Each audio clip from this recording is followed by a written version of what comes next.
الصبح بدا من طلعته والليل دجا من وفرته فأقروا سلا فضلا وعلا أهدى السبلا بدلالته فأقروا سلا فضلا وعلا أهدى السبلا بدلالته الله. تاریخی مساجد میں مسجد اقصی نمایاں اہمیت کی حامل ہے.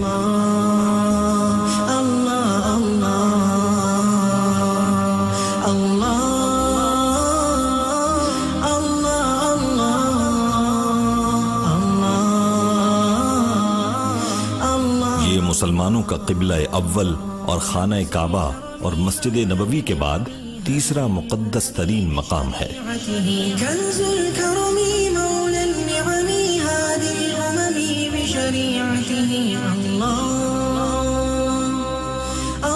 مسجد اقصی مشرقی یروشلم میں واقع ہے جس پر اسرائیل کا قبضہ ہے.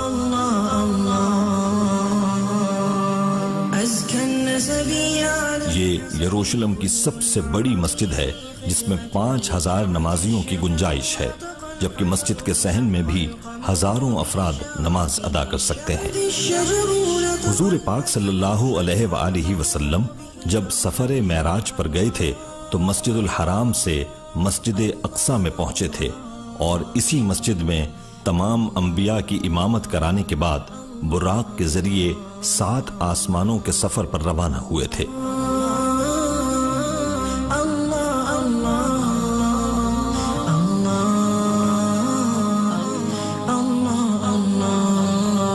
قرآن مجید کی سورہ الاسراء میں اس واقعے کا ذکر کیا گیا ہے. مسجد اقصی کی اہمیت اس بات سے واضح ہوتی ہے کہ مسلمانوں پر جب نماز فرض کی گئی تو شروع میں 16 سے 17 ماہ تک مسلمان مسجد اقصی کی جانب رخ کر کے ہی نماز ادا کرتے تھے. پھر تحویل قبلہ کا حکم آنے کے بعد مسلمانوں کا قبلہ خانہ کعبہ ہو گیا تھا. روایت ہے کہ مسجد اقصی کی بنیاد حضرت یعقوب علیہ السلام نے رکھی تھی اور اس کی تجدید حضرت سلیمان علیہ السلام نے کی.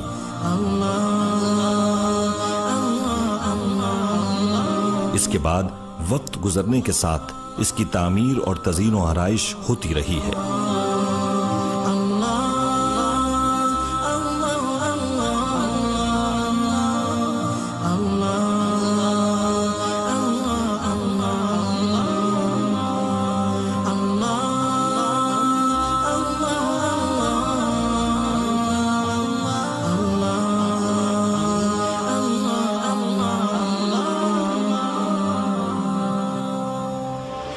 مسجد اقصی کہ جس کو ہم قبلہ اول بھی کہتے ہیں کیونکہ حضور صلی اللہ علیہ وسلم نے جب خانہ کعبہ کی طرف رخ کر کے نماز شروع کیا تو اس سے پہلے آپ مسجد اقصی کی طرف رخ کر کے نماز ادا کرتے تھے اور پھر نماز کے دوران ایک حکم آیا کہ رخ خانہ کعبہ کی طرف کر لیجئے. تو مسجد اقصی اسلام سے بھی پہلے حضرت سلیمان علیہ السلام کے زمانے میں ایک عبادت گاہ کے طور پر قائم تھی اور اس جگہ کی ایک اہمیت ہے.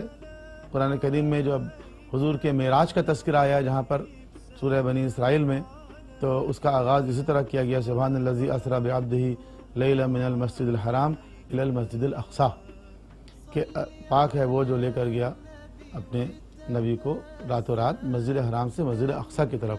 تو حضور معراج میں مسجد اقصی پہنچے اور وہاں سے آسمان کی طرف گئے.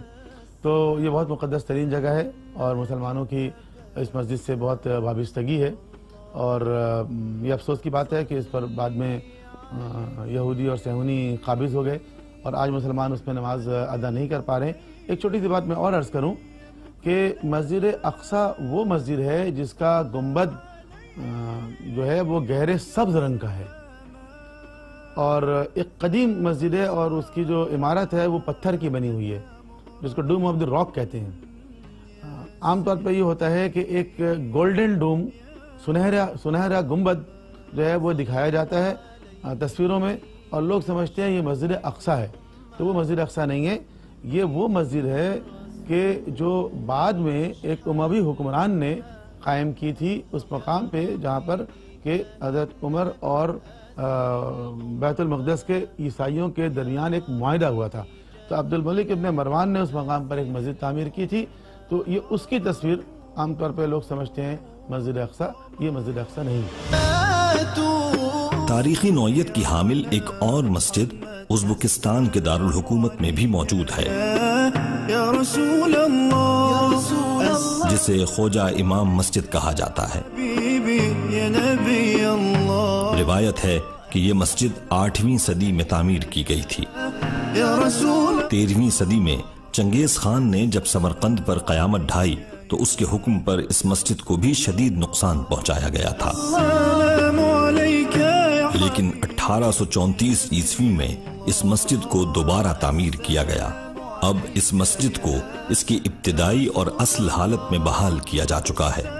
خواجہ امام مسجد کا شمار دنیا کی قدیم ترین مساجد میں کیا جاتا ہے۔ یا رسول اللہ، مسلمان جہاں کہیں بھی سفر کرتے تھے سب سے پہلے مسجد تعمیر کرتے تھے۔ ازبکستان کے اندر یہ خواجہ مسجد جو ہے موجود ہے، اور وہاں کے مسلمانوں نے بھی کافی سال پہلے، صدیوں پہلے جو ہے خواجہ امام مسجد کی جو ہے وہ تعمیر شروع کی، اور اس مسجد کی تاریخی حیثیت بھی جو ہے وہ بہت زیادہ قدیمی ہے، کیونکہ یہ جو مسجد تعمیر کی گئی تو مسلمان اسی وقت سے لے کر اب تک اسی مسجد کے اندر عبادت کرتے آ رہے ہیں۔ لیکن مرور زمان کے ساتھ جو ہے اس مسجد کے اندر بہت ساری تبدیلیاں بھی آ گئی۔ چنگیز خان نے جب وہاں پر حملہ کیا تھا تو اس مسجد کی دیواروں کو خراب کر دیا تھا، اس کی میناروں کو خراب کر دیا تھا، لیکن اس کے بعد جو ہے بعد میں آنے والے لوگوں نے اس مسجد کی دوبارہ تعمیر کی، اور آج اگر آپ دیکھتے ہیں تو یہ مسجد اپنی پرانی اور اصلی حالت میں دوبارہ جو ہے وہ تعمیر شدہ ہو گئی۔ میرا غفلت میں ڈوبا دل بدل دے، میرا غفلت میں ڈوبا دل بدل دے، ہوا و حرص والا دل بدل دے، میرا غفلت میں ڈوبا دل بدل دے۔ تاریخی مساجد کا ذکر کیا جائے تو اسپین میں موجود مسجد قرطبہ بڑی اہمیت رکھتی ہے۔ فرما دل بدل دے، بدل دے۔ اس مسجد کی عظمت کا اندازہ اس بات سے بھی لگایا جا سکتا ہے کہ مفکر پاکستان اور شاعر مشرق علامہ اقبال نے مسجد قرطبہ پر ایک نظم بھی لکھی ہے، اور علامہ اقبال جب اس مسجد کو دیکھنے کے لیے گئے تو آپ نے وہاں اذان بھی دی تھی۔ گناہگاری میں کب تک عمر کاٹوں، بدل دے میرا رستہ دل بدل دے۔ تاریخ بتاتی ہے کہ اس مسجد کی تعمیر اندلس کے حکمران عبد الرحمن اول نے 8ویں صدی میں شروع کی تھی۔ سنو میں نام تیرا دھڑکنوں میں، بعد میں آنے والے حکمران بھی اس کی تزئین و آرائش میں حصہ لے رہے۔ بدل دے۔ یہ مسجد اندلس کے مسلم حکمرانوں کی عظمت کا ایک ثبوت ہے اور تاریخی اہمیت کی حامل ہے۔ ہٹا لوں آنکھ اپنی ماں سوا سے، اگرچہ اس مسجد کے بڑے حصے کو چرچ میں بدل دیا گیا ہے، لیکن اس کے ایک حصے کو مسجد ہی رہنے دیا گیا۔ جیوں میں تیری خاطر دل بدل دے، میرا حالیہ برسوں میں اسپین کی حکومت نے مسلمانوں کو اس مسجد میں نماز پڑھنے سے روک دیا، اس لیے مسجد کا یہ حصہ اب صرف سیاحت کے لیے وقف ہو کر رہ گیا ہے۔ کروں قربان اپنی ساری خوشیاں، تو اپنا غم عطا کر دل بدل دے، میرا غفلت میں ڈوبا دل بدل دے۔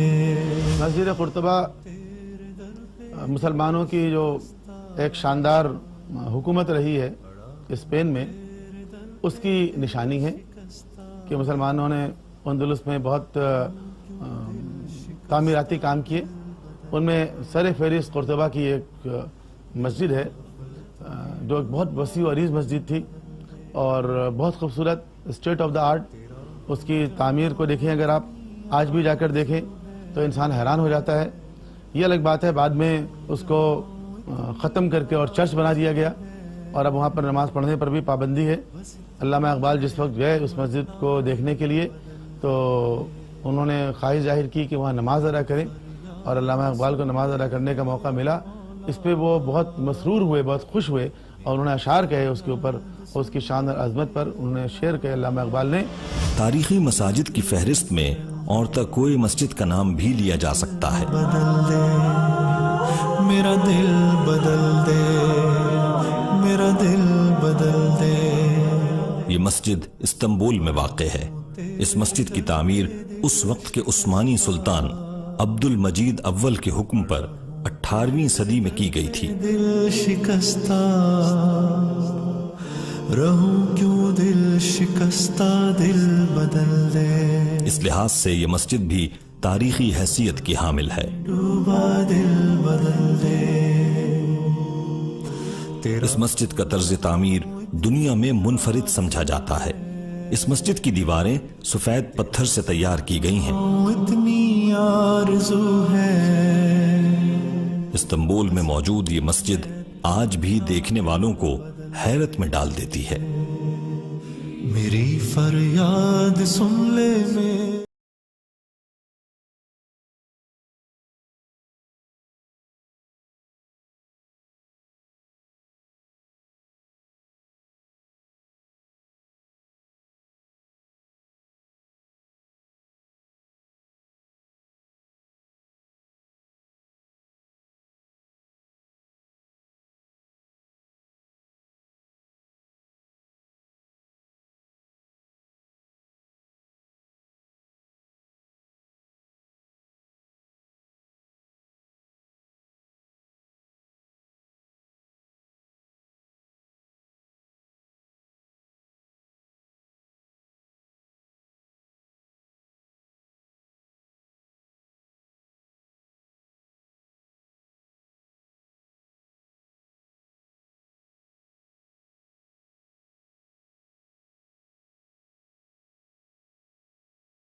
مسجد جو ہے وہ نظر آتا ہے کہ جو 1671 عیسوی میں جو ہے اس کی تعمیر شروع ہو جاتی ہے اور 1673 عیسوی میں جو ہے اس کی تعمیر مکمل ہو جاتی ہے. اور مغل حکمران کے زمانے میں یہ باقاعدہ مسجد تعمیر کی گئی.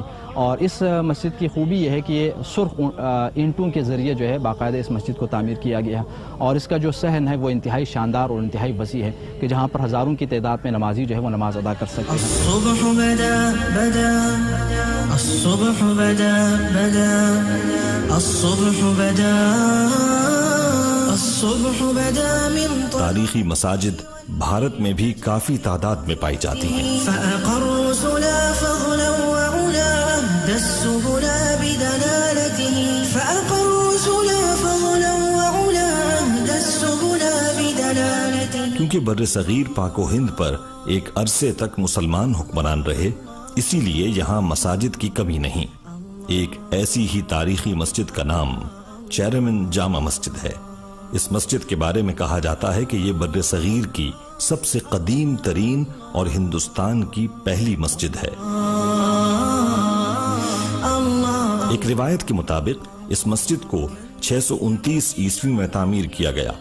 کہا جاتا ہے کہ ہندوستان میں پہلی بار نماز جمعہ اسی مسجد میں ادا کی گئی تھی.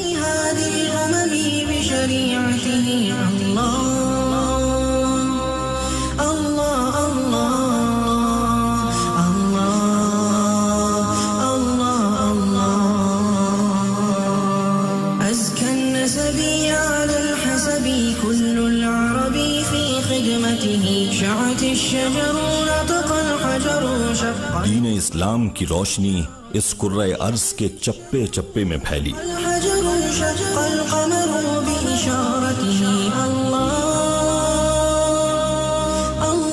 مسلمانوں نے دنیا کے جس کونے میں اپنا قدم جمایا وہاں مسجد ضرور بنائی۔ یہی وجہ ہے کہ آج دنیا میں کافی تعداد میں تاریخی مساجد موجود ہیں۔ ان میں سے ہر ایک مسجد اپنے اندر ایک تاریخی پس منظر رکھتی ہے۔ صدیاں گزر جانے کے بعد یہ مساجد آج بھی اللہ کے نام لیواؤں کے لیے متبرک مقام رکھتی ہیں، اور ان مساجد کو دیکھنے والا یہ سوچے بغیر نہیں رہ سکتا کہ صدیوں پہلے جب مسلمان یہاں حکمران ہوا کرتے تھے تو اس وقت ان کی عظمت کا کیا عالم تھا۔ آج بہت ساری تاریخی مساجد مغربی ممالک کا حصہ بن چکی ہیں جہاں کبھی مسلمان حکومت کیا کرتے تھے، لیکن مسلمانوں نے جب خدا کی رسی کو چھوڑ دیا تو پھر زوال ان کا مقدر بنا دیا گیا۔ یہ سچ ہے کہ سب فانی ہے، صرف خدا کا نام باقی رہے گا۔